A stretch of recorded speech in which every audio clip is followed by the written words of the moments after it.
नमस्कार। आप सभी का बात 25 में स्वागत है। और बात 25 में आज हम चर्चा करेंगे बीकानेर में रंगमंच की, जो कि 80 के दशक के आरंभ से, उससे पहले और उससे बाद भी होता रहा है। तो उस रंगमंच के साक्षी रहे और उसमें भाग लेने वाले 3 वरिष्ठ रंगकर्मी हमारे साथ में मौजूद हैं। श्री आनंद जोशी जी, श्री प्रदीप माथुर और डॉक्टर सुरेश रंगा। तो हम उनकी नजर, उनके अनुभव का लाभ लेकर ये समझने का प्रयास करेंगे कि बीकानेर में किस तरह का रंगमंच हो रहा था, किस तरह के नाटक अगर नए लिखे जा रहे थे, कौन लिख रहे थे, दर्शकों का कितना जुड़ाव था और किस तरह से क्या कुछ हो रहा था।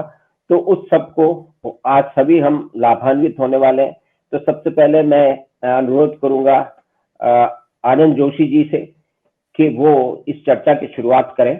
मेरे ख्याल में 2 या 3 मिनट के अंतराल में अपन सब लोग रोटेशन से बात करेंगे, तो मेरे ख्याल में वो ज्यादा बेहतर रहेगा। तो आनंद जी, आप शुरुआत करें इस चर्चा की। धन्यवाद। धन्यवाद माधव जी। बीकानेर रंगमंच का विषय उठा करके आपने वो एक तरह से महत्वपूर्ण विषय उठाया है, क्योंकि जब अपन हिंदी रंगमंच की बात करते हैं तो बीकानेर रंगमंच की बात किए बगैर वो हिंदी रंगमंच की चर्चा भी अधूरी रहेगी। मेरा खुद अपना अनुभव बीकानेर रंगमंच में है, वो 70 से 80 के बीच का रहा है, यानी 10 साल का, एक दशक का जो मेरा अनुभव रहा है। मैं चाहूंगा कि मैं अपने उसी अनुभव तक है वो अपने आप को सीमित रखूं और उसका जो मेरा ऑब्जर्वेशन है मैं उसी पर चर्चा करना पसंद करूंगा। मैं सोचता हूं कि बीकानेर में आधुनिक रंगमंच की शुरुआत के लिए अगर हम किसी नाटक की बात करें तो जैसा कि शुरुआत में चर्चा हुई थी जुलूस नाटक की। जुलूस को बीकानेर रंगमंच का एक तरह से माइलस्टोन कहा जा सकता है।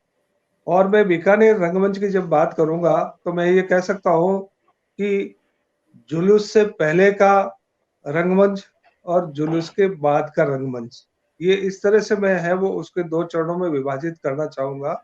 आधुनिक रंगमंच को मैं जो बात कर रहा हूँ वो बीकानेर में आधुनिक रंगमंच की बात कर रहा हूँ।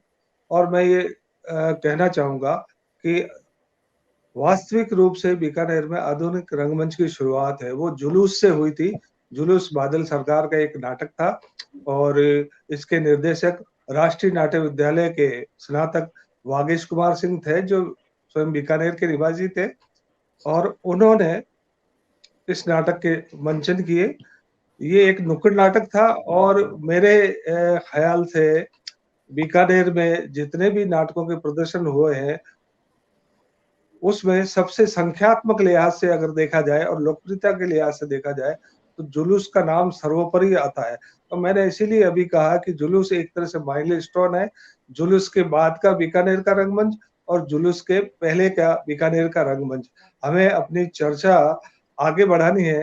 तो इस तरह से मैं इसको है वो 2 तरह से विभाजन बीकानेर रंगमंच का मानता हूँ और उसी के अनुकूल है वो आगे की चर्चा भी करना चाहूंगा। जी धन्यवाद आनंद जी। अब प्रदीप माथुर साहब से अनुरोध है कि वो इस विषय में, जो उनका एक लंबा अनुभव रहा है, मेरे ख्याल में हम सभी से अधिक लंबा अनुभव रहा है, तो उसको साझा करें। प्रदीप माथुर जी। धन्यवाद माधव जी। मैं जुलूस की बात जब हो रही है तो इधर उधर से पहले जुलूस की ही मैं बात करूं। जी। तो जब हम जुलूस की बात करते हैं तो उसके नाटक के और नाटक के प्रदर्शन के साथ साथ कुछ छोटी छोटी सी इस तरह की बातें भी होती हैं जो अपने आप में शायद नई थी। जैसे मैं उदाहरण दूं कि कई जगह वो पहले नगाड़ा बजता था। अगर आपको ध्यान हो तो पहले नगाड़ा सा बजता था तो पता लग जाता था जैसे कि भाई यहाँ अभी एक कुछ ना कुछ होने वाला है, इस तरीके की बात है। एक और जो बात है जो हम लोगों ने फिर बाद में उसको कायम रखा, जो शायद जुलूस से शुरू ही हो, मुझे ऐसा लगता है वो है टाइम से, एग्जैक्ट टाइम से चीजों को शुरू करना। जी मुझे याद आ रहा है कि इस जुलूस का एक लगातार 4 या 5 दिन तक प्रदर्शन रेलवे जी ऑडिटोरियम के अंदर हुआ करता था, आपको जी ध्यान हो तो माधव जी जी। जी तो जी। मैं और कैलाश कैलाश भारद्वाज, हम लोग वहां पर गेट पर बैठे हुए थे। टिकट 2-2 रुपए का टिकट शायद हम लोगों ने लगाया था। वो टिकट लगा करके उसके बैठे हुए थे वहां पे कुर्सी लगा करके। तो एक सज्जन अपनी बेटी के साथ, जो संभवतः कॉलेज गोइंग थी, वो आई और 10 या 15 मिनट जो है वो लेट हो गए थे। तो हमने उनसे कहा कि आप कल आ जाइएगा, क्योंकि आज तो शुरू हो गया। तो उसने, जो व्यक्ति वहां उसके साथ थे, उसने एक, अब मैं यहाँ, मुझे याद तो है लेकिन मैं वो शब्द बोल नहीं सकता, एक मोटी सी गाली बकी और और कहा कि इसी जगह पर मैंने dot dot dot dot dot dot dot dot 1-1 घंटे तक इंतजार किया है नाटक शुरू होने का, पर आपने जो है वो ये समय से शुरू कर दिया। तो हमने उनसे हाथ जोड़ करके माफी मांगी। हमने हाथ जोड़ करके माफी मांगी कि साहब क्या करें, ये वागीश जी जो है ये एनएसडी से आए हुए हैं और ये हम लोग थोड़ा सा ऐसे ही जो है वो फितूरी हैं, तो टाइम से शुरू कर दिया साहब, क्षमा प्रार्थी हैं। और आप अगर कल आए तो बोले कल मैं आता हूं, देखता हूं कि आप सुबह आप सही टाइम पे शुरू करते हैं नहीं करते हैं। और वो निश्चित रूप से आए। दूसरे दिन मैं सिर्फ ये कहना चाहता हूं कि जुलूस से नाटक का स्वरूप जो बदला वो तो बदला ही बदला, लेकिन कुछ और प्रैक्टिसेस भी थी, और भी चीजें थी जो हम लोग फिर परंपरागत रूप से उसको चलते ही फिर करते ही आगे। और इस तरीके से जुलूस के साथ जो है वो हमारा जुड़ा हुआ। एक और बात और है माधव जी, आपको शायद अच्छी तरह से पता होगा मुझसे ज्यादा, उस वक्त जो लोग बाकायदा जो एक्टिव थे थिएटर में, उनमें जो काफी दिनों से, कुछ दिनों से कर रहे थे, ये अचानक या ऐसे नहीं, सायास वागीश ने जोड़ा उन लोगों को जो अपेक्षाकृत कम जिन्होंने थिएटर किया था और जो अपेक्षाकृत नए थे। जहां तक मैं समझता हूँ, मेरी जो बात हुई थी वागीश जी से वो उस वक्त ये हुई थी। तो ये भी मैं समझता हूँ एक तरीके से एक अच्छी पहल थी। जो काम कर रहे हैं वो तो कर ही रहे हैं, लेकिन उसके साथ साथ नए लोगों को इस तरह से जोड़ना, तो इस तरह का कुछ मेरा है। और अभी बहुत जुलूस और उसके बाद के यादें आ रही हैं मुझे, लेकिन वो फिर कभी, अभी मैं समझता हूँ थोड़ा चर्चा और लोग भी करें और इसको आगे बढ़ाएं। धन्यवाद। जी जी, धन्यवाद प्रदीप जी। आपने बहुत ही महत्वपूर्ण और रोचक घटनाओं को फिर से याद दिला दी, जो जिसके हम साक्षी रहे हैं, और इस तरह की बातचीत में वो फिर आमने सामने आ जाती हैं। तो अब मैं सुरेश रंगा जी से अनुरोध करूंगा कि वो इस विषय में, बीकानेर में और उनकी अपनी रंगमंच की यात्रा बीकानेर में, और जिस तरह से वो देखते आए हैं, करते आए हैं, तो उस विषय में अपनी बात जो है वो रखें। सुरेश रंगा जी। धन्यवाद माधव जी। सबसे पहली बात तो प्रदीप जी ने बहुत अच्छी बात कही कि जब ये जुलूस शुरू हुआ था तो मैं संकल्प नाट्य संस्था से जुड़ा हुआ था।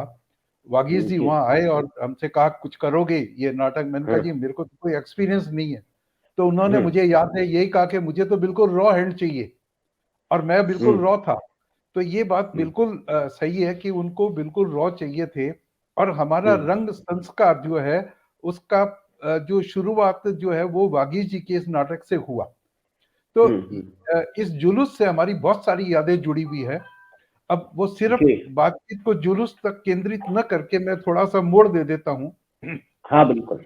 बात चूंकि हमारे बीकानेर रंगमंच से है, तो मेरा जुड़ाव 1977 से रहा है। जब मैं बीएड कर रहा था तो टीटी कॉलेज में हमने एक पूरा आदमी हमीदुल्लाह जी का लिखा हुआ नाटक से शुरुआत की थी। ये मेरी है। उससे पहले बीकानेर में रंगमंच हो रहा था, लेकिन मेरी शुरुआती जो रंगमंची यात्रा है वो इस एक पूरा आदमी से है, जो कि एसडी चौहान साहब को हमने बाहर से बुला करके डायरेक्ट करवाया था। और वहां से ये रंगमंच का शुरू हुआ।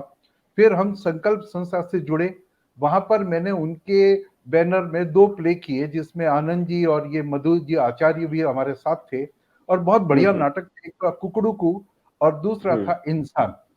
और इंसान के अंदर जो 2 पर्सनैलिटीज आज भी मेरे जहन पे जिनका एक इम्प्रेशन है, वो एक तो मिस्टर पारीक, उनका क्या तो डिक्शन था, क्या बोलने का अंदाज था, और एक थे जगदीश सिंह जी। ये 2 व्यक्ति थे जो आज भी मुझे याद है। वो इंसान प्ले के अंदर उन्होंने बड़ा भारी, हम तो बहुत छोटे छोटे एंट्री थी, लेकिन ये मेरा शुरुआती एक याद है जहां से हमने शुरू किया था। उसके बाद वागीश जी के साथ जुलूस किया, जिसके हमने करीब 40 शोज किए थे, हर नुक्कड़ हॉस्पिटल्स में किए थे, हमने रामपुरिया कॉलेज में किए थे, पब्लिक पार्क में किया, और एक ये जो मिनरवा के सामने एक छोटा सा बना हुआ वहां पर किया था, और ये धोबी धोरे के साइड के अंदर एक कोई छोटी गली थी जहां लोग वॉलीबॉल खेला करते थे, माधव जी हमारे साथ ही रहे हैं। तो उससे जुड़ी हुई एक बात भी मैं साझा करना चाहूंगा, वो है विशेषता वागीश जी की, कि उन्होंने रॉ को तो चुन लिया, हम क्या संस्कारित थे नहीं, तो वो उम्र ऐसी थी कि बस मस्ती गटर मस्ती करना, डायलॉग बोलना, एंजॉय करना। तो हम क्या करते थे कि उसमें एक गाना था, तुम क्या जानो मोहब्बत क्या है, उस जमाने में, तो उसका हम ऐसे ही मजाक करते थे, तो माधव जी बीच में म्यूजिक दिया करते थे, और टीओ टीओ टीओ टीओ, फिर उनको देखते हम चुप हो जाते। उन्होंने कहा नहीं नहीं ये तुम क्या कर रहे थे, उन्होंने कहा नहीं नहीं सर सॉरी, अरे सॉरी नहीं मुझे ये चाहिए, तो मेरे से कहा तुम गाओ, तो मैं गाता, और फिर ये बीच का जो इंटरलूड म्यूजिक था वो मुझे आज भी याद है, माधव सिंह बोलता था टीओ टीओ टीओ टीओ, जैसे वो गिटार बजा रहा हो। तो ये हमको उन्होंने, अच्छा he was a very good observer, वो हमको देखते थे कि कौन आदमी क्या करता है। जैसे जुलूस में हमको जो अपने बीकानेर में कि भाई गोदा लड़ाओ ना, तो क्या आप लड़ाओ गोदे, ओ ओ ओ ड्र ड्र, लाओ ये लाओ लाओ, क्योंकि मुझे बीकानेर के लोगों के लिए करना है। अब गेट बंद हो गया और लोग क्या बातें करेंगे, अपने वहां उस टाइम था कूड़ो कूड़ो कूड़ो, तो वो ऐसी सब चीजें उन्होंने उसमें डाली। ये हमारा शुरुआती बीकानेर रंगमंच का शुरुआती दौर था। उसके बाद में जुलूस से जुड़ी हुई एक और बात है कि 9 जनवरी 1978 को हमने ये शाम को मेडिकल कॉलेज में शो किया, और वही काली बनियान और काली पैंट पहने हुए हम सारे लोग स्टेशन पे आए, क्योंकि 10 जनवरी को मुझे जोधपुर में मेरी नौकरी ज्वाइन करनी थी, और ये सारे लोग आवाज लगा रहे, मेरे पिताजी डर गए कि यार तू कॉमरेड कब से हो गया। तो ये तब मेरी नौकरी की ज्वाइनिंग थी, वो इन लोगों ने मेरे को विदाई दी थी, उसी ड्रेस में ये सारे लोग चाय पी के आए और मैं भी वहां पहुंचा। तो ये एक बड़ी सुखद अनुभूति और एक वो है। उसके बाद मैंने सारा जो मेरा रंगकर में जोधपुर में किया, आगे चर्चा चलेगी तो उस पर कुछ बात करूंगा, जो बीकानेर में भी जाके किया मैंने। तो रंगा जी, आपने जो पारीक साहब का बताया वो हनुमान पारीक जी की आप चर्चा कर रहे थे? हाँ, हनुमान पारीक, दुबले पतले थे, वो एक नाटक में मैंने उनकी आवाज का मैं मुरीद हूँ आज भी, मतलब वो गूंजती है, क्या उनका बेस वॉइस था, क्लियरिटी ऑफ वॉइस जिसको कहते हैं ना, एक एक शब्द में आप साफ साफ सुन लो को वो क्या बोल रहे हैं। जी जी जी, बहुत ही क्लियर, बहुत ही बुलंद और बहुत ही ड्रामेटिकली नुआंस्ड उनकी वॉइस थी, और वो उसका इस्तेमाल सिर्फ ड्रामे में ही या कि मंच पर नहीं, वो बातचीत में भी किया करते थे। ऐसा हम सबको याद है कि वो उनकी भारी सी बेस वॉइस और उसके अंदर वो बातचीत में भी अपनी इस जो गजब की उनकी जो आवाज थी उसका वो इस्तेमाल किया करते थे। हाँ, तो आनंद जी वापस आते हैं फिर, तो उसमें हम चर्चा करें कि बीकानेर में जो नाटक लिखे जा रहे थे, जो आपने शायद चर्चा की थी कि जो इंटेलेक्चुअल जो डिस्कशन था नाटकों के जरिए, जो विभीषिकाएं थी, और जो कि सीधे सीधे कि सोशल या कि हिस्टोरिकल प्ले नहीं थे, वो उसके अंदर जो इंटेलेक्चुअल एक पुट था उसका चरित्रों का और परिस्थितियों का जो वर्णन था, उसकी टेक्निक भी एक नई थी, उसमें कोई ताम झाम नहीं थे, बड़े बड़े ड्रेस वेश विन्यास मेकअप नहीं थे, तो उसके बारे में आप जरा बताएं कि आपने क्या देखा। हाँ बिल्कुल माधव, 70 के दशक से मैं ये अनुभव कर रहा हूँ कि उससे पहले जो जिस तरह से वो सामाजिक कुरीतियों पे, दहेज प्रथा पे या हास्य नाटक और उस तरह का है वो एक सिलसिला चलता था, उसके विषयों में बाद के पीरियड में काफी बदलाव आया और जिसमें है वो मैं है वो डॉक्टर राजानंद भटनागर के नाटक की चर्चा करना चाहूंगा, क्योंकि मेरा अनुभव है वो वहीं से शुरू हुआ था। अभी उससे पहले मैं ये अभी प्रदीप जी माथुर ने एक बड़ी रोचक बात कही थी टाइम की पाबंदी को लेकर के, कि नाटकों के बारे में आमतौर पर ये धारणा थी कि अच्छा 6 बजे का टाइम दिया है, 7 बजे तक तो शुरू हो ही जाएगा, तो दर्शक अपने आप उसी तरह से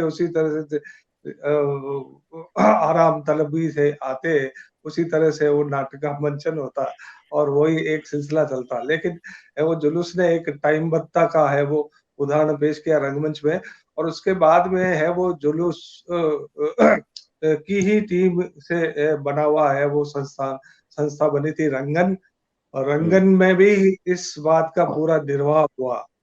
जो हालांकि वागीश कुमार सिंह तो दिल्ली चले गए थे, लेकिन उनके साथ काम करने वाले लोग ही की टीम ही टोली ही बाद में है वो रंगन के रूप में बनी थी। तो रंगन ने का पूरा निर्वाह किया और एक समय में ये मशहूर हो गया कि रंगन टाइम। रंगन टाइम का मतलब ये था कि जितने बजे समय है वो आपके विज्ञापन में, इश्तहार में दिया गया है, उतने बजे ही शुरू होगा। और इसके है वो कई सारे है वो बड़े रोचक उदाहरण है। छोटा सा एक उदाहरण भी देना चाहूंगा कि हमारे ही हम है वो नाटक कर रहे थे और हमारे ही एक साथी थे ओम जी सोनी, उसमें पार्टिसिपेट कर रहे थे। ओम जी ने है उस वक्त बड़े उत्साह से अपने पिताजी को भी आमंत्रित किया था। पिताजी ने भी कहा यार बहुत ये कर रहा है, क्या देखते हैं, कभी देखने के लिए आते हैं। तो ये कितने बजे का टाइम है, कभी 7 बजे का टाइम है। तो रंगन टाइम तो 7 बजे का था, तो 7 बजे शुरू हो गया और घंटे सवा घंटे के नाटक होते थे आमतौर पर रंगन के। तो 7 बजे शुरू हुआ, 8:15 तक खत्म हो गया। उनके पिताजी अपनी पुरानी वो अनुभव के आधार पे आए कि चलो देखते हैं, 8:15 बजे के आसपास वो वहां पहुंचे तो जनता बाहर निकल रही थी और बाहर निकल के आ गई थी और मंच खाली हो चुका था। वो अंदर आए और ओम जी के पास पहुंचे और बोले अभी तक नाटक शुरू नहीं हुआ, तुम 7 बजे की बात करते हो। तो बताया गया उनको कि नाटक तो हो चुका है, समाप्त हो चुका है, जा चुके हैं, आप बहुत लेट आए। ये इस तरह के की जो बीकानेर के दर्शकों में जो एक आदत थी कि नाटक अगर है तो ठीक है, अपने एक समय के अंतराल के बाद शुरू होगा, आराम से खा पी के चलो चले जाएंगे देखेंगे। और रंगन के नाटक है वो बिल्कुल समयबद्धता से शुरू होकर के समयबद्ध खत्म होते थे।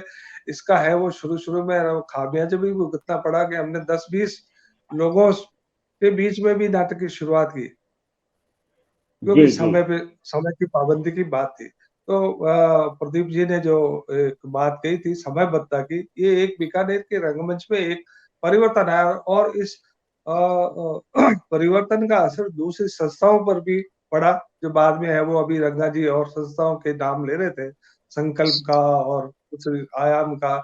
इन लोगों ने भी इसमें इसका है वो बाद में निर्वाह किया। मैं अभी चूंकि सारी चर्चा जुलूस पर केंद्रित हो रही थी, मैं थोड़ा-सा जुलूस से पहले मैंने जैसा कि शुरुआत में कहा कि मेरा जो 1 दशक का जो अनुभव है, उसको मैं 2 तरह से बाँटना चाहता हूँ। एक तो जुलूस के बाद का पीरियड, एक जुलूस से पहले का पीरियड। जुलूस से पहले का पीरियड जो था उसमें मैंने अभी डॉक्टर राजेंद्र भटनागर की बात की थी। भटनागर जी साहब बहुत ही ऊर्जावान है, वो लेखक थे और वो लगातार है वो नाटक लिखते थे, मंचित भी करते थे और निर्देशित भी करते थे। उन्हीं का एक नाटक है वो अनुराग कला केंद्र के बैनर से हुआ था। अनुराग कला केंद्र बीकानेर में मेरे ख्याल में उसको परिचय देने की आवश्यकता नहीं है। अनुराग कला केंद्र का अपना एक बहुत बड़ा योगदान है। और देखा जाए तो अनुराग कला केंद्र पे भी अपनी एक पूरी चर्चा केंद्रित हो सकती है। जी जी जी। तो ये 1973 की बात है, और मैं जब ये बात कह रहा था मैं कि बीकानेर में आधुनिक रंगमंच की शुरुआत है वो एक जुलूस से होती है, और आमतौर पे यही माना जाता है, हम लोग भी है वो और दूसरे लोग भी मानते हैं। लेकिन मैं ये कहना चाहूंगा कि उससे पहले के जो आधुनिकता के एलिमेंट्स है, तत्व है, उसकी एक तरह से शुरुआत हो चुकी थी, और ये शुरुआत 73 में मुझे है वो उनके राजानंद जी के नाटक कैंची में दिखाई पड़ती है। कैंची 1973 में हुआ था, और ये अनुराग कला केंद्र के बैनर से हुआ था। इसके निर्देशक राजानंद जी नहीं थे, निर्देशक थे योगेंद्र प्रकाश शर्मा, जिनको हम सभी प्यार से योगी जी कहते थे। ये नाटक जब हुआ तो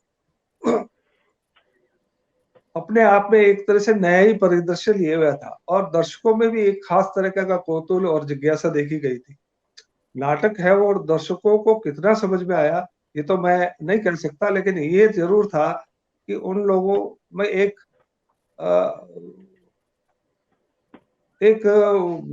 विस्मय और एक है वो सुखद आश्चर्य जैसा जरूर था कि कुछ कोई खास बात जरूर हुई है इस नाटक में, कुछ खास था। नाटक है वो जो कि मनुष्य की मनोवृत्तियों पर केंद्रित था, और खास तौर पर मनोविश्लेषणात्मक दृष्टि से है वो उसका सारा कलेवर बनवा गया था। और इसी में एक्सपेरिमेंट के कुछ तत्व योगी जी ने उसमें डाले थे। और नाटक में एक प्रतीक इस्तेमाल किया गया था, वो प्रतीक था टाउन हॉल की जो पीछे का जो दीवार थी, उस दीवार पे एक बड़ा सा बोर्ड बनाया गया। उस बोर्ड में एक मकड़ जाल जैसा है वो बिजली की लाइटों का एक है वो वृत्त बनाया गया, गोला। ये वृत्त है वो नाटक के शुरुआत में तो है वो केंद्र से परिधि की ओर चलता है, बाहर की ओर चलता है, और इंटरवल के बाद में है वो फिर है वो बाहर से है वो वापस परिधि की ओर चलता है। निर्देशक का ये तर्क था कि मनुष्य की मनोवृत्तियां शुरुआत में है वो परिधि से केंद्र की ओर चलती है, और फिर केंद्र से परिधि की ओर जाती है बाद में, और इस तरह से है वो एक तरह से मनोविज्ञान हमारा है वो हमारी प्रवृत्तियों को व्याख्यायित करता है। अब ये संदेश लोगों में कितना गया, क्या गया, मैंने जैसा कि कहा मैं इसको नहीं बता सकता, लेकिन ये जरूर था कि लोगों ने माना कि ये एक खास तरह की है वो बिजली की चमचमाहट, और इसी नाटक में है वो पहली बार है वो शायद फेड आउट फेड इन का यूज किया गया था, और वो भी डिमर के साथ में। आमतौर पे हम पहले नाटकों में देखते थे अचानक एब्रप्टली बिजली चली जाती है, अंधेरा हो जाता है, लेकिन इसमें बिल्कुल धीमे धीमे है वो बाकायदा है वो डिमर का भी है वो इस्तेमाल किया गया था। और इसी नाटक में किसी तरह की साज सज्जा नहीं थी, कोई मेकअप नहीं था, बहुत सामान्य तरीके से है वो लोगों ने अपने काम किया। हाँ, एक पात्र था जो बिल्कुल है वो जिसको गंजा उसमें बताया गया था, और रोचकता की बात ये थी कि उसमें उस पात्र का निर्वाह करने वाले व्यक्ति ने, अभिनेता ने, मैं अब उनका नाम याद नहीं रख पा रहा हूँ, उन्होंने सचमुच में है वो अपने बाल कटा करके बिल्कुल गंजे हो गए थे, और है वो अपना शो किया था।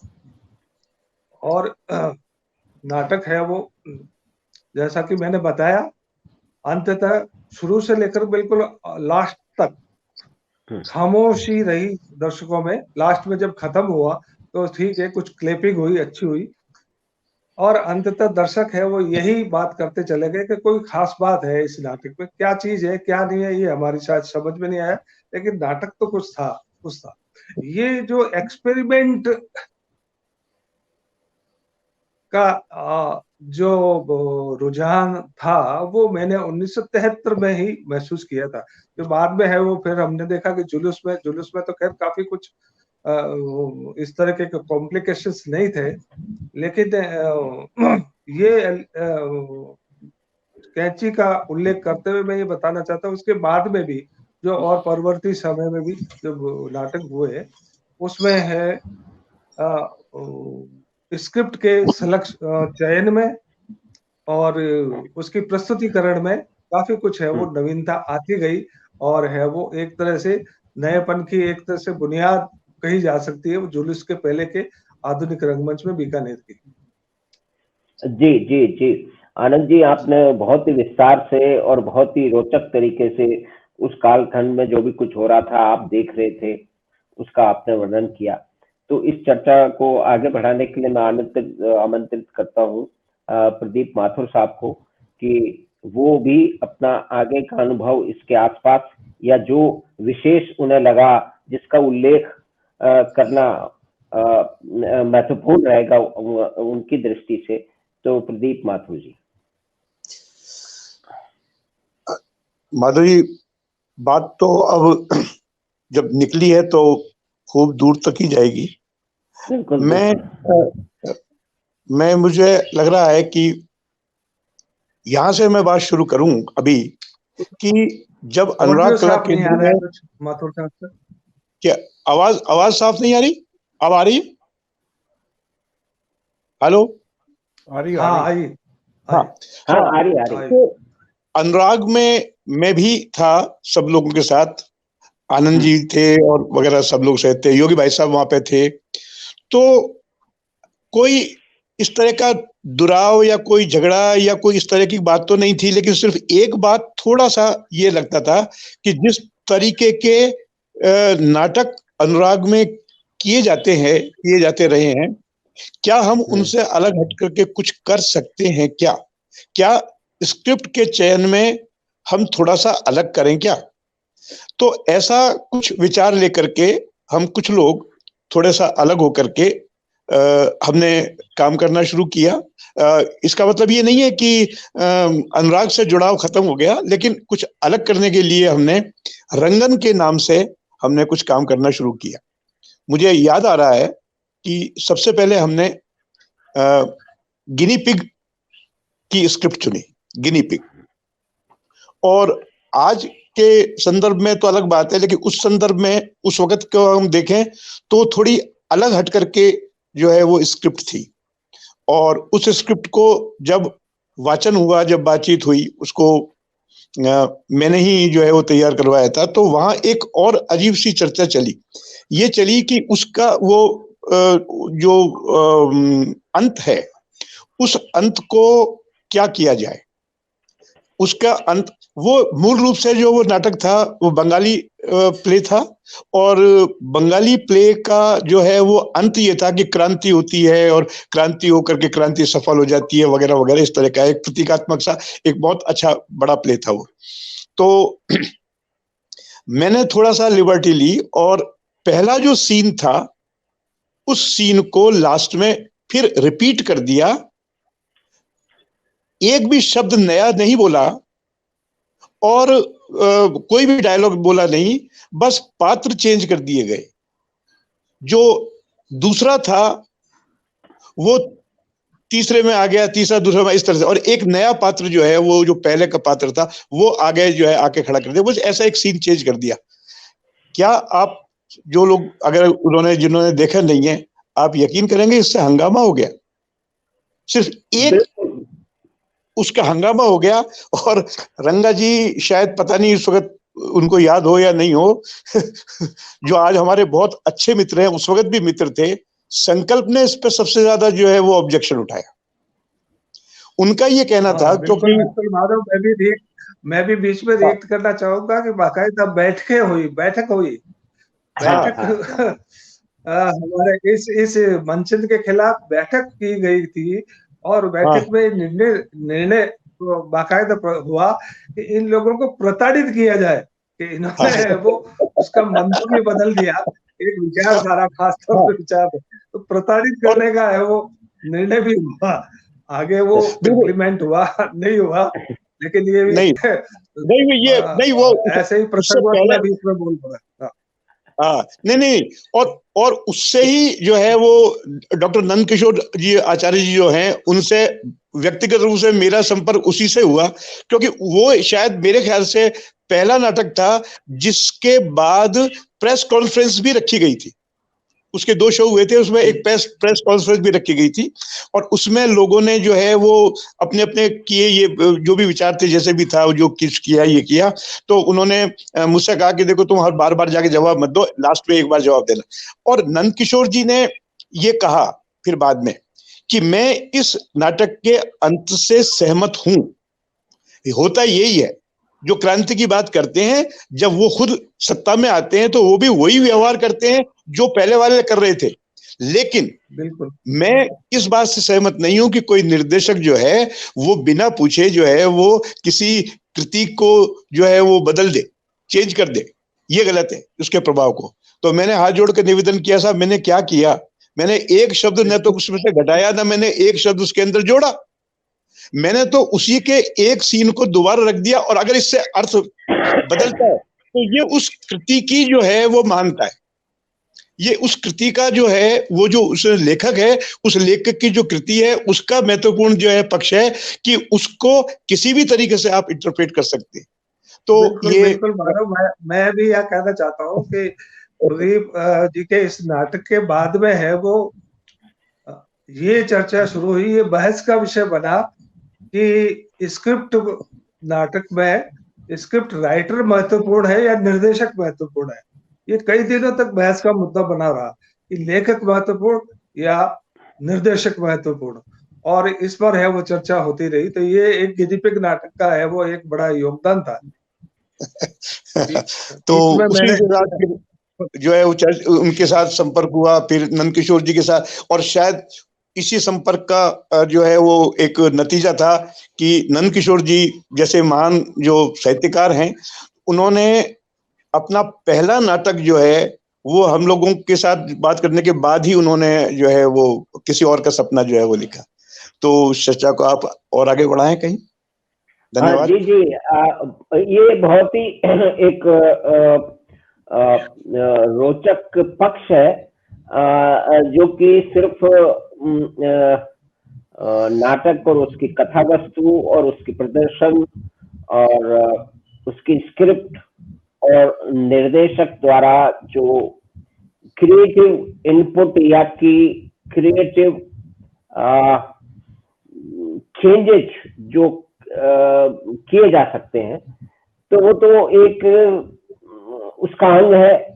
लेकिन ये भी बात है कि बहुत सारे लोग हैं जो कि एक हमने भी इस नाटक को जयपुर में किया है, और अब मुझे पूरी तरह से याद नहीं आ रहा है, मैंने उसमें नंबर 2 का रोल किया था, कि हमने भी कुछ इसी तरह का रखा था कि उसमें संवाद भी है नाटक में, द रिपीटिशन ऑफ रिपीटिशन जो हो रहा है, उसकी शुरुआत होती है, फिर घूम करके चक्र वही पहुंच जाता है, रिपीटिशन ऑफ रिपीटिशन, उसमें संवाद कई जगह आता है, तो वो उस हिसाब से भी ठीक लगता है। लेकिन ये बात जरूर है कि बहुत सारे जो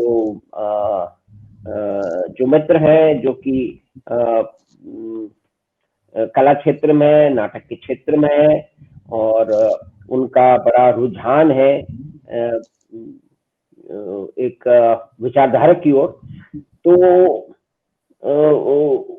उन्हीं लोगों ने शायद ये कहा था कि इन लोगों को प्रताड़ना होनी चाहिए, और लेकिन खैर वो एक क्रिएटिव टेंशन था दो समूहों के बीच में, या कि दो समूहों ने एक आइडियोलॉजी के बीच में। तो ये देखिए कितनी पुरानी बात है, ये करीब आप समझिए कि 40-50 साल पुरानी बात है, कि तब भी उस तरह की परिस्थितियां थी जिसका प्रदीप जी ने और आनंद जी ने उसका वर्णन किया। तो अब इस चर्चा को आगे बढ़ाने के लिए आमंत्रित करते हैं सुरेश रंगा जी को, कि वो इसी और या कोई नए आयाम से, नए अनुभव से इस चर्चा को हम आगे बढ़ाएं। सुरेश रंगा जी। बहुत आनंद आ रहा है, पुराने सारे लोग मिल गए हैं, पुरानी बातें हो रही है, तो जहन में बहुत सारी बातें हमारे भी उमड़ रही है। मैंने कहा नंबर आवे तो अपना भी आफरा बार निकालें। बात चली साइको एनालिटिकल प्ले की, बात चली राजानंद जी की, तो इसी से मैं बात को आगे बढ़ा रहा हूं कि राजानंद जी से मेरी मुलाकात 1999 में ओम शिवपुरी नाट्य समारोह में मेरा नाटक था सारी रात, जो एक साइको एनालिटिकल नाटक है। उसमें उस टाइम में ये संगीत नाटक अकेडमी पूरे राजस्थान से एक्सपर्ट्स को बुलाया करती थी। तो राजानंद जी भी एज एन एक्सपर्ट वहां पर आए और प्ले के दूसरे दिन डिस्कशन हुआ और बहुत सारे लोगों से बातचीत हुई, तो इनसे भी मेरा मिलना हुआ। तो इन्होंने कहा कभी बीकानेर आओ तो मिलना। फिर मैं इनसे मिला, तब इन्होंने अपने कुछ नाटक दिए। एक नाटक था अश्वत्थामा, जो मैंने उनका नाटक किया था। उसके बाद उनका एक और नाटक मैंने किया, चंदा बसे आकाश। और उनके जो नाटक थे वो वाकई एक डर्रे से अलग किस्म के हुआ करते थे, जिसमें एक अलग किस्म की सोच हुआ करती थी। जब तक आप उस सोच को नहीं पकड़ेंगे तब तक वो नाटक पकड़ में नहीं आता। जोशी जी ने जैसे बताया कि वो जो नाटक था कैंची, वो लोगों को लगा कि समथिंग डिफरेंट, लेकिन वो क्या है उसको पकड़ना थोड़ा मुश्किल होता है। ये बात थी मेरे सारी रात में। तो क्या हुआ कि जब मैं सारी रात कर रहा था, बहुत रॉ था, मेरा पहला डायरेक्टेड नाटक था वही अपना सुपर किया हुआ जुलूस, ताकि जिस वागी जी के बनाए हुए डर्रे को हमने आगे बढ़ाना था। तो मैंने पहला वो किया। दूसरा नाटक किया मैंने सारी रात। तो इसके अंदर पूरा एक औरत की मानस यात्रा थी। तो मुझे भी लगा करते करते कि यार ये लोग बात को पकड़ पाएंगे कि नहीं है। मैं इसको बड़ी मुश्किल से पकड़ पा रहा हूँ, क्योंकि मेरे साइकोलॉजी पढ़ी हुई है। हर आदमी मेरा दर्शक साइकोलॉजी पढ़ा हुआ तो नहीं होगा। फिर भी करता रहा। लेकिन एक दिन एक किस्सा हुआ, वो मैं जरूर शेयर करना चाहूंगा। कि हम लोग वहां भी जोधपुर में महाराष्ट्र समाज में ये रिहर्सल्स कर रहे थे। तो जो लेडी रोल कर रही थी वो ट्रांस में जाती है। तो वहां पर वो लोग ब्याह शादियों में हॉल दिया करते थे। तो वो काम करने वाली सब, ये बर्तन साफ करने वाली औरतें बैठी थी। तो वो हमको सुन रही थी। जैसे ही वो ट्रांस में गई, वो सारी आकर के औरतें झुंड बना के हाथ जोड़ के बैठ गई। जैसे ही मेरे लेडी ने वो अपना डायलॉग खत्म किया, वो के भाई देवता आ गया, हमें तो ठीक है। तो मुझे लगा कि देखो, ये इन्होंने अपने ढंग से बात को समझा, लेकिन अगर आप बात कहने का तरीका है तो लोग उसको पकड़ेंगे। और वो नाटक बहुत सफल रहा मेरा, जिसका मैंने एक शो बीकानेर में भी किया। अब बीकानेर में तो मेरा जुड़ाव वो 3 नाटकों था। उसके बाद मैं आ गया जोधपुर। जोधपुर में मैंने बहुत सारे नाटक किए और उनके शो बीकानेर में जाके करने पे ही मुझे आनंद आता था, क्योंकि मैं जाया जन्मा बीकानेर का था। तो वहां जाकर के अपने भाइयों के बीच में नहीं करता तब तक मजा नहीं आता। तो इस तरह से ये यादें जो है वो जुड़ी हुई है। और अब आगे बात को बढ़ाते हैं, तो ठीक है, आगे बढ़ाएं बात को, कुछ और अपनी ही बात कहने से मत। हाँ, बहुत ही आपने एक रोचक वृतांत सुनाया कि जो साधारण जो नाटक के दर्शक भी नहीं है, अगर अभिनेता जो भी कुछ कह रहा है उसको सफल होता है उस अवसाद को या कि उस परिस्थिति को चरित्र के सामने लाने में, तो जो जैसे काम वाम करने वाले और उस तरह के जो लोग हैं जिनका इस तरह का कोई सामने नहीं आता, वो भी, उनको भी संप्रेषित होता है और उससे वो अपने हिसाब से अर्थ निकालते हैं और अपने हिसाब से उसको समझ पाते हैं। तो इसमें एक महत्वपूर्ण नाम बीच में आया, राजानंद जी की हमने चर्चा की, वागीश भाई की हमने चर्चा की, और उसके बाद में योगी जी की एक चर्चा बहुत महत्वपूर्ण है, और बीच में नाम जो है नंद किशोर जी का भी आया। उनका भी एक लंबा साथ रहा है हम सभी रंगकर्मियों के साथ में, नाटकों की रिहर्सल के दौरान, उनके लिखे नाटकों को रिहर्सल होते देखने के कारण मैं तो उसमें भाग नहीं ले पाया, लेकिन बीच बीच में आता था तो उसके बारे में जब मालूम होता था तो वहां जाके बैठते, जब रिहर्सल हो रही होती थी, वो स्कूल में रिहर्सल होती थी, तो वहां जाते थे, और जो बाकी अलग जो चाय की उसके ऊपर जाकर के बैठ करके जो विमर्श होता था उसका हिस्सा रहे हैं। तो इस बात को आनंद जी थोड़ा सा आगे बढ़ाएं।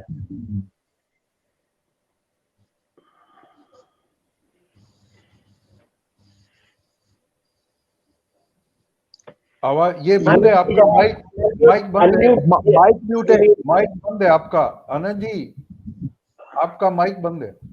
हाँ अब आ गया, अब आ जी गया। जी। अभी रंगा जी ने भी बहुत ही वो रोचक है वो संस्मरण सुनाया, और ऐसे रोचक संस्मरणों की तो है वो हमारे पास में प्रदीप जी भी बैठे हैं, माथुर साहब यहाँ है वो बहुतायत है, और संस्मरणों पे ही देखे गए तो इन्हीं से ही एक अब तरह से रंगमंच का इतिहास बन सकता है, और वो बीच बीच में है वो आते ही रहने चाहिए, जिससे चर्चा भी सरस बनी रहे। मैं फिर लौट रहा हूँ अनुराग कला केंद्र की ओर से, कला केंद्र की तरफ, क्योंकि इस दशक में अनुराग कला केंद्र का बहुत महत्वपूर्ण योगदान। बहुत सारी संस्थाएं थी बीकानेर में, ऐसी बात नहीं है, उसी दौरान है वो क्षितिज भी थी, आयाम है वो राजानंद जी की थी, संकल्प संस्थान भी थे।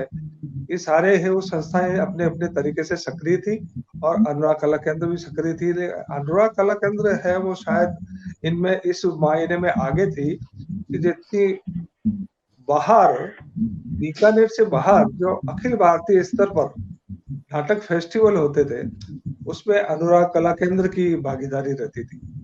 मुझे और किसी संस्थान का स्पिरिट में है वो भागीदारी के रूप में याद नहीं पड़ता, लेकिन इलाहाबाद में एक फेस्टिवल हुआ करता था, प्रदीप जी भी शायद उसके गवाह रहे हैं, जो कई सालों तक चला, शायद अभी भी चल रहा हो, मुझे ध्यान नहीं है, लेकिन 20-25 साल तक तो वो चला था, और अखिल भारतीय नाट्य समारोह था, और उसमें पूरे देश से अलग अलग भाषाओं में, मराठी में, बंगाली में, गुजराती में, पंजाबी में, राजस्थानी में नाटक आते थे, और उसमें है वो अनुराग कला केंद्र भी लगा, कई सालों तक है वो उसमें भाग लेता रहा था, और उसमें अपनी है वो उपस्थिति दर्ज कराता रहा, और बाद में है वो उसने अच्छे वहां पे पुरस्कार भी जीते थे। मुझे ध्यान है एक नाटक था ओल्डमो, राजस्थानी नाटक था ओल्डमो, उसने वहां पे इलाहाबाद के इस फेस्टिवल में बहुत महत्वपूर्ण है वो एक तरह से चर्चा का विषय रहा, और प्रेसिडेंट अवार्ड जीता था। और उसके बाद में है वो पूरे नाटक की जो टीम थी, उस टीम का भी है वो एक तरह से बहुत हौसला बुलंद हुआ, और जब बीकानेर में हम लौट के आए तो एक तरह से एक नए तरीके की स्फूर्ति के साथ में लौट के आए थे। तो उसके बाद में है वो अनुराग कला केंद्र के कई फेस्टिवल्स में है वो मुझे जाने का मौका मिला। रामनगर में फेस्टिवल होता था, उसमें भी अनुराग के माध्यम से गए, और गुवाहाटी, इधर डिब्रूगढ़ का तो एक बहुत ही रोचक किस्सा है, जिसको मैं वापस है वो यहाँ शेयर करूंगा, मैं बीच कभी बताता भी रहा हूँ। मैं ये कहना चाह रहा था कि अनुराग कला केंद्र एक तरह से रंगन से पहले बीकानेर की रंग गतिविधियों का एक केंद्र था, और ये खास तौर पे इसलिए इसकी सक्रियता का कारण रहा कि इसमें एक नए और पुराने का संगम था। प्रदीप जी ने बताया कि जैसा कि अनुराग से हम जब अलग हुए तो कोई किसी तरह के कोई मनमुटाव नहीं था, वो एक अलग तरीके का है वो विभाजन था, लेकिन इसमें एक तरफ तो सीनियर लोग थे, योगेंद्र जी योगी, निर्मोल जी व्यास, धनंजय वर्मा, और भी मुझे कई नाम याद नहीं आ रहे। कभी एलन माथुर भी शायद उसमें हुआ करते, एलन माथुर की भी बहुत सक्रिय भूमिका रही। कभी हम जब बात करें तो एलन माथुर ने भी, वो तो 70 के दशक से भी पहले काफी सक्रिय रहे थे। एक तरफ तो ये सीनियर लोगों का ग्रुप था, दूसरी तरफ है वो प्रदीप माथुर, ओम सोनी, कैलाश भारद्वाज, लक्ष्मी नारायण जी सोनी, बाद मैं भी जुड़ा, मैं है वो मेरे एक अनवर हुसैन थे, बल्कि कहूँ कि अनवर हुसैन के ही सौजन्य से मैं भी है वो अनुराग से जुड़ा, और बाद में वो उसमें ओम थानवी भी जुड़े। तो ये एक युवाओं का भी एक है वो समूह साथ में था, तो यानी पैरेलल काम कर रहे थे कि एक तरफ से सीनियर लोग भी थे, दूसरी तरफ है वो इस तरह से युवाओं का भी एक है वो ग्रुप बना, और दोनों के सामंजस्य से है वो लगातार कई अच्छे अच्छे शोज हुए। मुझे लगता है जी जूर भी अनुराग कला केंद्र के बैनर से ही हुआ था। वल्लभपुर की रूप कथा, बादल सरकार का, इस बादल सरकार बल्लभपुर का नाटक वल्लभपुर की रूप कथा, बल्लभपुर उल्टी की रूप आकृतियां, कथा, नहीं उल्टी आकृतियां चित्रांकन का था, लेकिन बल्लभपुर की रूप कथा भी अनुराग रंगन से का था। कुछ बल्लभपुर जी की रूप कथा भी रंगन का ही सेकंड प्ले था। रंगन का जो है गिनी पिग के बाद सेकंड जो है बल्लभपुर की रूप कथा था। वल्लभपुर की रूप कथा, हाँ, रंगन का था। जी पर जी हजूर मुझे से भी अनुराग मुझे भी कलाकांड का था। जी हजूर काफी है वो पॉपुलर हुआ था, जी हजूर की भी है वो, उसमें काफी चर्चा रही थी। और वैसे तो अनुराग कला केंद्र का जो हमारे आने से पहले एक नाटक हुआ करता था, सेठ सुधार चंद, राजस्थानी नाटक था। और बताते हैं कि इस नाटक के है वो, अब जुलूस के हमने अभी कभी गिनती नहीं की कितने क्या शो हुए, 40 रंगा जी शो, ने बताया 40 हुए, 40 शो, लेकिन बताते हैं सेठ सुधार चंद के 77 शो हुए। तो ये भी अनुराग कला केंद्र की उसमें उपलब्धियों में ही माना जाएगा। तो मैं ये कह रहा था कि इस तरह से दो है वो सीनियर और लोगों के, और दूसरे है युवाओं के पूरे ग्रुप बना हुआ था, और इनके मार्फत है वो बहुत है वो नाटक की एक स्फूर्ति बनी रहती थी, नए और पुराने नाटकों का संगम है वो बराबर उसमें चलता रहता था। तो मैं एक है वो अनुभव साझा करना चाहता हूँ। उन्हीं दिनों में ये 75 के आसपास की बात है, इमरजेंसी की, इमरजेंसी का पीरियड भी है। आप हम जाएंगे कि हमारे दूसरे साथी ओम जी सोनी भी अगर इसमें पार्टिसिपेट करेंगे तो वो और बेहतर तरीके से बताएंगे, लेकिन प्रदीप जी को शायद मालूम होगा कि उन दिनों है वो कोई नाटक करने के लिए किस तरह से डीएम से परमिशन लेनी पड़ती थी, स्क्रिप्ट को अप्रूव करवानी पड़ती थी। तो बड़ी एक तरह से विपरीत स्थितियों के बीच में भी नाटक जरूर कर रहे थे, नाटक करना हमारे लिए जरूरी था, जबकि वो सरकार की इस तरह की पाबंदियां थी। उन्हीं दौरान में वो और वो नाटक लेकर के हम लोग गए थे असम में, डिब्रूगढ़ में एक मारवाड़ी संस्था थी, और वहां से अनुराग कला केंद्र को इस नाटक का है वो शो करने के लिए आमंत्रित किया गया था। तो जब हम गए तो इसकी सारी फॉर्मेलिटीज जो है वो सब मुझे जहाँ तक ध्यान है कि बहुत है वो मुश्किलों से हुई थी, कलेक्टर से बहुत मुश्किल से परमिशन मिली थी, स्क्रिप्ट देखी गई थी, स्क्रिप्ट को है वो बाकायदा है वो कई चक्कर काटने पड़े थे, और फिर कई पापड़ बेलने पड़े, और फिर इसके लिए है वो तैयारी हुई। और इस नाटक का प्रदर्शन करने के लिए हम लोग है वो बीकानेर से चल करके असम के ठीक आखिरी इलाके डिब्रूगढ़ गए थे। डिब्रूगढ़ में है वो मारवाड़ियों की संस्था ने इस नाटक को आमंत्रित किया था।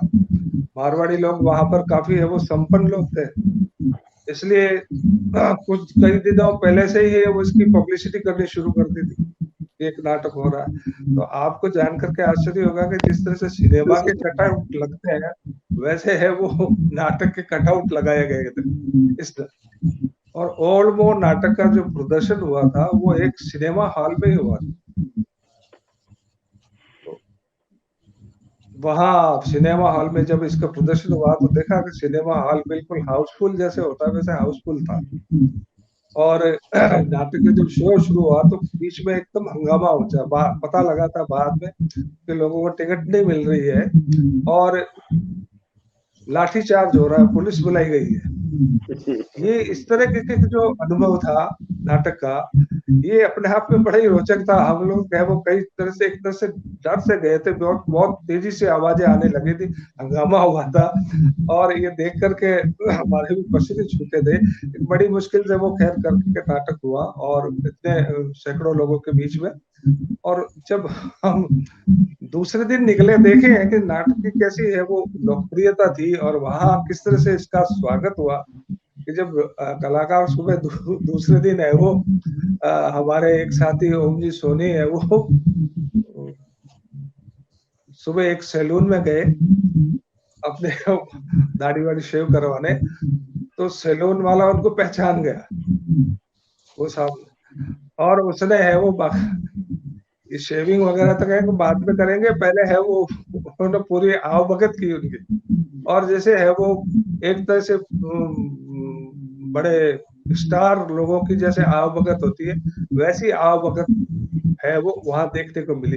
कुल मिलाकर के ये कह सकते हैं कि नाटक का ये भी अपने आप में एक एक्सपीरियंस था कि जैसे कैसे फिल्म अभिनेताओं की तरह है वो स्टार बना करके उनको वहां पेश किया गया और वहां वो इस नाटक का प्रदर्शन किया गया।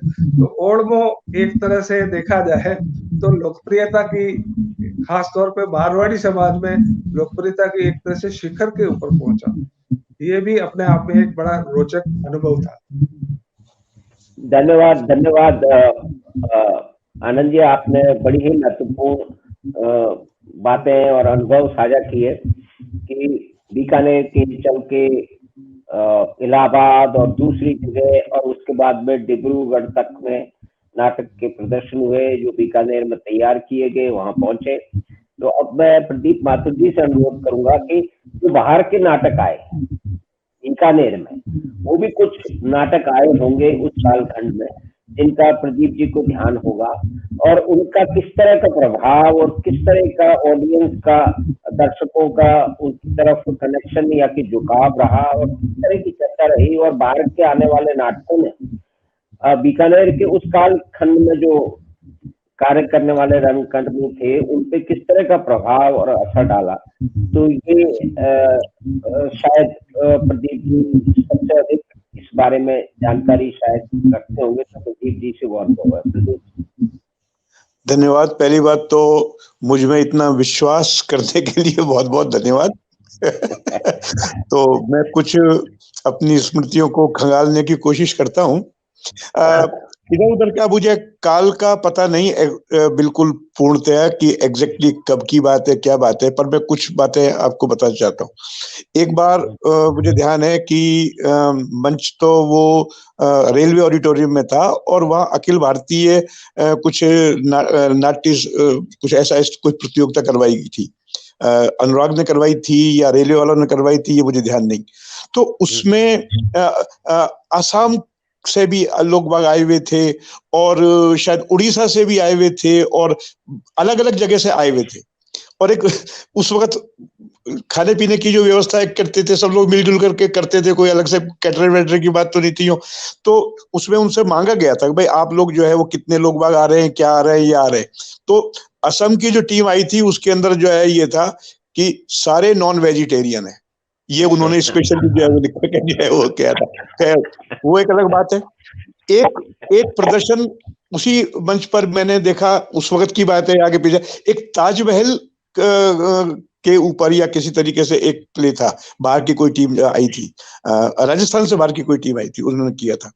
और उन्होंने जो वो इफेक्ट वगैरह जो दिए थे वो मुझे ध्यान पड़ रहा है, बहुत अच्छा लगा था। लेकिन सबसे मुझे जो याद आ रहा है, एक बात आ रही थी कि टाउन हॉल के जो स्टेज है उसको हम हमेशा से ये मानते आए हैं और जो सत्य भी है कि छोटा स्टेज है। टाउन हॉल का स्टेज जो है वो बड़ा छोटा सा है, इनकन्वीनियंट है, यो यो यो इस तरीके का हम हमेशा कुड़कुड़ कुड़कुड़ कुड़कुड़ करते रहे हैं उम्र भर से, हमेशा ही। लेकिन एक प्रतियोगिता, नाट्य प्रतियोगिता के दौरान संभवतः जबलपुर से एक टीम आई थी कोई, संभवतः उसने वहां एक नाटक प्रस्तुत किया 40 या 50 मिनट का, जिसमें एक ट्रेन के डिब्बे का सीन था। उस छोटे से डिब्बे, ये स्टेज पर उन्होंने एक ट्रेन के डिब्बे का कटआउट वगैरह लगा के, पता नहीं कैसे वो एक उसमें किया। उसमें ये इंडिकेट कर दिया कि सामने से प्लेटफॉर्म पर खड़े होकर के आप खिड़की में से देख रहे हैं और ऊपर की भी बर्थ है और नीचे की भी बर्थ है। उसी प्रदर्शन के दौरान उन्होंने ये भी शो कर दिया कि अंदर से उसमें दरवाजे, ये जो है एक आदमी जो है वो उसकी झाड़ू सी इस तरह से लगा रहा है और पैसे मांग रहा है, और उसने उसी के अंदर उसी प्रस्तुति के दौरान उसके डिब्बे के उस तरफ वाली जो है खिड़की, मतलब इस तरीके से उन्होंने जो है वो उसको प्रस्तुत किया। तो मैंने किसी से कहा या नहीं कहा मुझे नहीं पता, पर मैं आज भी मन में मानता हूं कि हमारी जो सीमाएं हैं उनका भी अगर उपयोग हम बहुत अच्छी तरीके से करें तो काफी जो ये हम जो कुड़ते रहते हैं उसका समाधान हो सकता है। तो ये है। फिर उसके अलावा बाहर की टीम में अगर हम राजस्थान की माने तो जयपुर की, जोधपुर की, कोटा की, ये सब तो है ही। मुझे ध्यान आ रहा है कोटा वाले जो है वो एक बार जो है ये लेकर के आए थे अंधेर नगरी चौपट राजा, बहुत सबको पता है, कथा सबको पता है, सब कुछ है, लेकिन इतना बढ़िया रोचक जो है वो उन्होंने प्रस्तुति की, बहुत अच्छा जो है वो प्रदर्शन किया। तो इस तरीके से आते रहे हैं। अब कोई विशेष उसको तो मैं बात नहीं करता, लेकिन ये ओवरऑल है और खूब आए। और एक बात और जो है मुझे याद आ रही है, पता नहीं मुझे इस वक्त कहना चाहिए नहीं कहना चाहिए। एक प्रोग्राम जब चला था कि जयपुर से कुछ ऐसा कॉन्टेक्ट से हुआ था कि भाई एक टीम उनकी आएगी, यहाँ पे प्रदर्शन करेंगे, हम लोग उसको जो है वो सपोर्ट करेंगे, फिर यहाँ से हम लोग भी एक लेके जाएंगे वहां पर, फिर वो लोग सपोर्ट, इस तरह से आदान प्रदान का जो है काम चलेगा। तो वो कौवा चला हंस की चाल लेके आए थे शायद, मेरे को ऐसे याद आ रहा है। कौवा चला हंस की चाल जो है वो लेके आए, अच्छा प्रदर्शन था, बहुत अच्छा था, लोगों ने अप्रिशिएट किया। और अब उस वक्त स्पॉन्सर्स वगैरह नहीं हुआ करते थे। हम लोग, आपको अच्छी तरह से पता है, हम जो जितने यहाँ पे 3-4 है सब जानते हैं, सब अपने अपने जो है वो इकट्ठा करके ही काम करते थे आधे से ज्यादा तो। और जो बाहर से जो आते थे उनको तो हम मानते थे कि ये हमारे गेस्ट हैं, और थे ही गेस्ट। तो हम अपने बरकर सबने प्रयास किया, सब कुछ किया पर वहीं तक वो सीमित रहा। वो आदान प्रदान जो है वो सिर्फ आदान ही आदान तक रहा, प्रदान उसका नहीं हो पाया, उसका प्रदान नहीं हो पाया। प्रदीप जी मुझे याद है, क्योंकि उस सारी प्रक्रिया में मेरी भी एक भूमिका रही थी, तो तो उसमें रही थी। तो और कुल मिला के अगर देखा जाए तो प्रदर्शन बहुत ही रोचक था, बहुत ही अच्छा प्रदर्शन था। और जयपुर रंगमंच के, जयपुर रंगमंच के मतलब रंगमंच के बिल्कुल जो बेहतरीन कलाकार जैसे हैं, उसमें स्वर्गीय नवनीत भटनागर उसमें थे, और नरेंद्र हरिनारायण जी थे, कोई हरिनारायण शर्मा थे। हरिनारायण जी आज भी खूब एक्टिव है, हरिनारायण जी थे। और एक स्वर्गीय मित्र और थे जो कि बड़े ही जबरदस्त और अभिनेता और निर्देशक थे, और बहुत लिखने पढ़ने वाले थे, राजेंद्र सिन्हा भी उसके अंदर थे। और उसमें तो एक पूरा और था, और उसका निर्देशन किया था राजेश रेड्डी जी ने। तो वो ये एक महत्वपूर्ण वो था, और बहुत ही अच्छा शो था। और शो के बाद में बहुत सारे दर्शक रुके हुए थे अभिनेताओं से मिलने के लिए। तो एक बहुत ही महत्वपूर्ण पार्ट रहा। तो अब मैं यहाँ पे रंगा जी से इस बारे में अनुरोध करता हूँ कि जो बाहर से नाटक आने वाले या कि बाहर ले जाने वाले, चाहे जोधपुर के हो चाहे जयपुर को, एक ही बात है, क्योंकि रंगन जी ने अधिकतर कार्य 1.5 साल के बाद में फिर जोधपुर में किया, तो वो तो कोई बात नहीं है। उसपे भी उसका कोई अनुभव हो, एक बेहतरीन नाटक देखने का, जिसने उस क्षेत्र के, चाहे बीकानेर हो या कि जोधपुर हो, उस पर प्रभाव डाला, या आप पे खुद के करने पर, या कि सब्जेक्ट सिलेक्शन पे, या कि कथा वस्तु, या कि उसकी टेक्निक पे प्रभाव डाला, तो वो साझा करें। सुरेश रंगा जी। धन्यवाद। बाहर के नाटकों की बात चल रही थी, तो मैं भी अब जब बीकानेर छोड़ चुका था, तो बीकानेर मेरे जोधपुर से नाटक ले जाता था, बाहर के ही होते थे। तो मैं करीब 8-10 नाटक वहाँ मेरे जो थे वो मैंने किए हैं। सारी रात था, अभी लास्ट में मैं बेगम अख्तर प्ले करके आया था, और उससे पहले हमने एक रंगा जी का लिखा हुआ नाटक है माधवी सुमंगली, राजस्थान, वो भी हमने किया था वहां पर। तो ये बाहर के नाटकों को लेकर के एक बात मैं यहाँ कहना जरूर चाहूंगा। अभी जोशी जी ने अनुराग की बात कि अनुराग में निर्मल ने काफी काम किया, उसके बाद बागडोर किसी और ने संभाली, लेकिन अभी उसके लड़के सुदेश ने उसकी बागडोर संभाली हुई है। उसने न केवल अनुराग को बल्कि बीकानेर के रंगमंच को राष्ट्रीय स्तर पर पहुंचा दिया है। पिछले कई वर्षों से बीकानेर थिएटर फेस्टिवल के नाम पर प्ले होते हैं और 4 दिन के और 5 दिन के उस समारोह में 30-35 प्ले होते हैं। हिंदुस्तान का अच्छे से अच्छा डायरेक्टर वहां आकर के काम करना चाहता है, तो ये एक बहुत बड़ी उपलब्धि है बीकानेर रंगमंच के लिए। बीकानेर में लोगों के रंग विकास में ये एक बहुत बड़ा योगदान है कि जैसे ही होली के आसपास का समय आता है, लोगों में कौतूहल रहता है कि अब के कौन से नाटक होंगे। तो कुछ नाटक तो ऐसे हैं जिनका प्रभाव दर्शकों पे इतना पड़ा कि उसके 2 या 3-3 शोज करवाने पड़े। एक गोवा से एक हमारे मित्र आए थे, उनका एक नाटक था, वो बॉक्स थिएटर पे काम करते हैं। तो उन्होंने जब नाटक किया तो इतने द्रवित हो गए, उन्होंने कहा हमको तो इसका शो दोबारा देखना है। तो उसके 3 शोज हुए और इससे भी बड़ी उपलब्धि जो इस समाज की थी वो ये हुई कि जो बीकानेर में करने के लिए सिर्फ एक टाउन हॉल था, आज की तारीख में 6 हॉल है, 6 हॉल।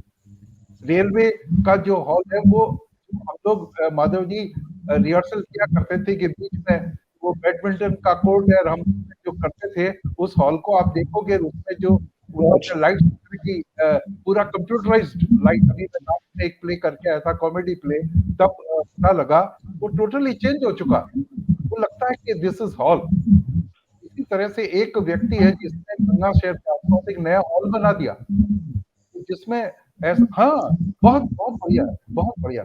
एक शहर में हो गया तो इस तरह से 6 वहां पर हॉल हो गए, नया रविंद्र रंगमंच बना ही है। तो ये जो आफ्टरवर्ड्स बाद की जो ये नए आज के युवा रंगकर्मी और साथियों ने जिस ढंग से कर्मठता दिखाई, पूरे राष्ट्रीय स्तर पर बीकानेर को स्थापित करना, लोग बीकानेर में आकर के नाटक करना अपना सौभाग्य समझते हैं, पर्टिकुलरली उस बीकानेर थिएटर फेस्टिवल में। तो ये मैं ऐड करना चाहता हूँ कि जब बात बीकानेर थिएटर की हो रही है तो इसके बिना, चूंकि ये आज का परिदृश्य और आज के परिदृश्य को लोगों तक पहुंचाना या बातचीत के माध्यम से आगे लाना बहुत जरूरी। बहुत ही महत्वपूर्ण आपने जानकारियां दी हैं कि इतने सारे नए हॉल भी हो गए, तो अब कई तरह के विकल्प जो है वो सामने है जो आज के दौर में जो काम कर रहे हैं।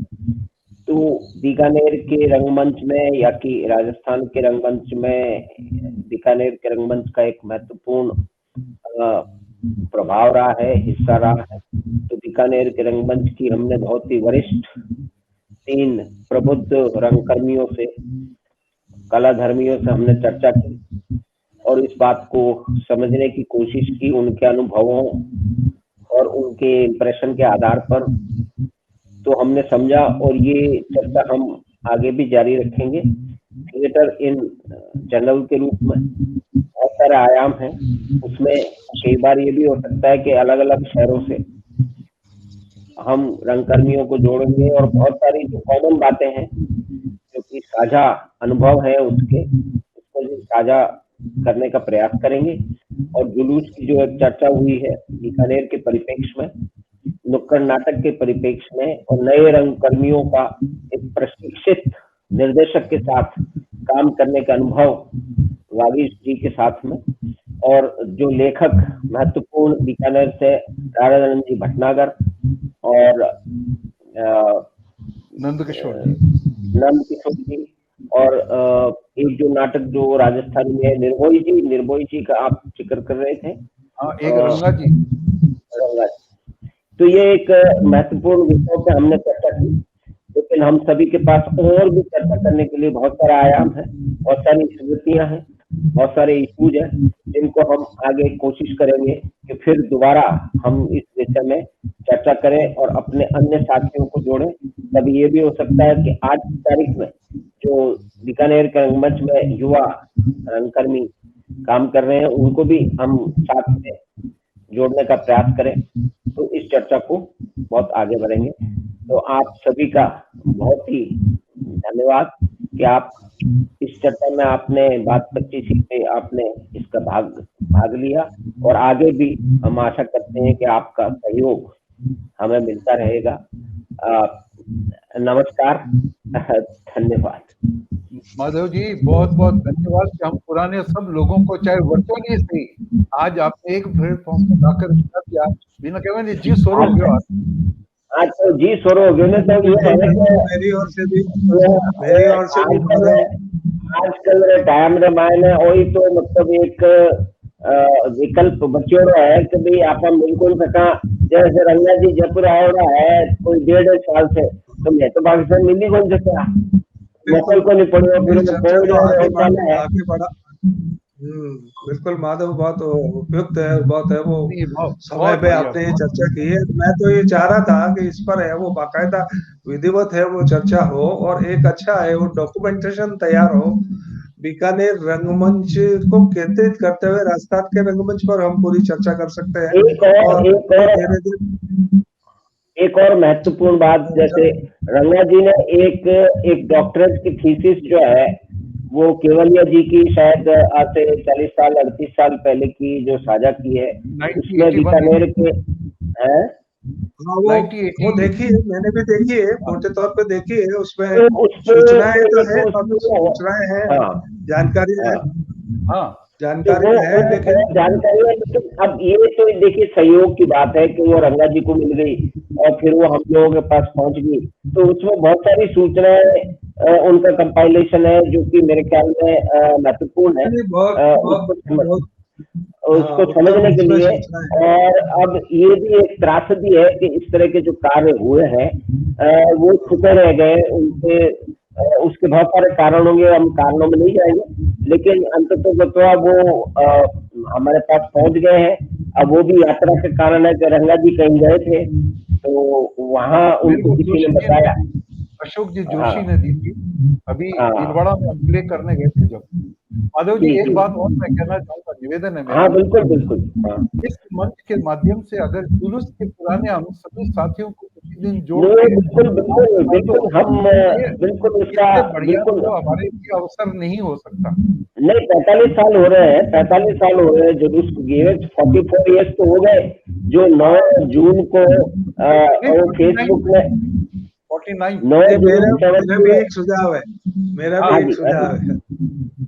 यस सर जुलूस की बात आप कर रहे हैं, बिल्कुल सही है। जुलूस का उस पीरियड पे उसकी चर्चा भी हो, और जब इस चर्चा में अगर साथ साथ में हमारे साथियों के पास में कई फोटोग्राफ्स, कुछ ऐसे डॉक्यूमेंट्स है, अगर वो भी बीच में कहीं कहीं उनका है वो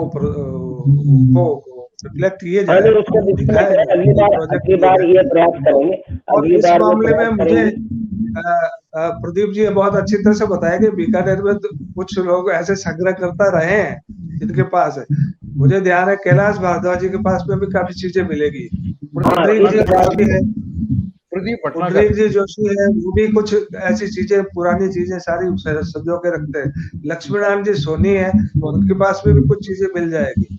तो ऐसे हमारे पास में कुछ जो फोटोग्राफ है उनको भी है वो हम चर्चा के दौरान कहीं है वो डिस्प्ले करें, थोड़ा सा दिखे तो थोड़ी सी चर्चा और भी रोचक हो जाएगी और साथ में एक अच्छी कमेंट बन जाएगी। बिल्कुल बिल्कुल बिल्कुल कैसे है माथुर साहब, क्या कहें? यस सर माथुर साहब। प्रदीप जी के पास में माल नहीं, मैं तो बस वो ही कह रहा हूँ जो मैं बीच में 2-4 बार कह चुका हूँ, क्योंकि इसका एक यही है कि बात अब निकली है ना तो ये दूर तक जाएगी। ये बस मेरे को यही काम है। अभी बात ठीक है, बात निकली है अभी निकली है, उसको दूर तक ले जाएंगे और आप लोगों का सभी का उसमें सहयोग उसमें रहेगा इसी आशा के साथ में। और हम इससे और विभिन्न आयाम है, इसीलिए माधव ने अपने नाम बात की बात आई, इसलिए इन्होंने बात 25 ही रखा है। 25 तरह की बात आएगी इसमें, 25 तरह की बात 25 ही में। जी जी जी, बहुत बहुत धन्यवाद, शुभ रात्रि। धन्यवाद, शुभ रात्रि। और हम फिर मिलेंगे और बात को और आगे तक दूर तक ले जाएंगे, जैसा कि बात कही है माननीय प्रदीप जी ने। सबका नमस्कार और धन्यवाद, आप सबका धन्यवाद।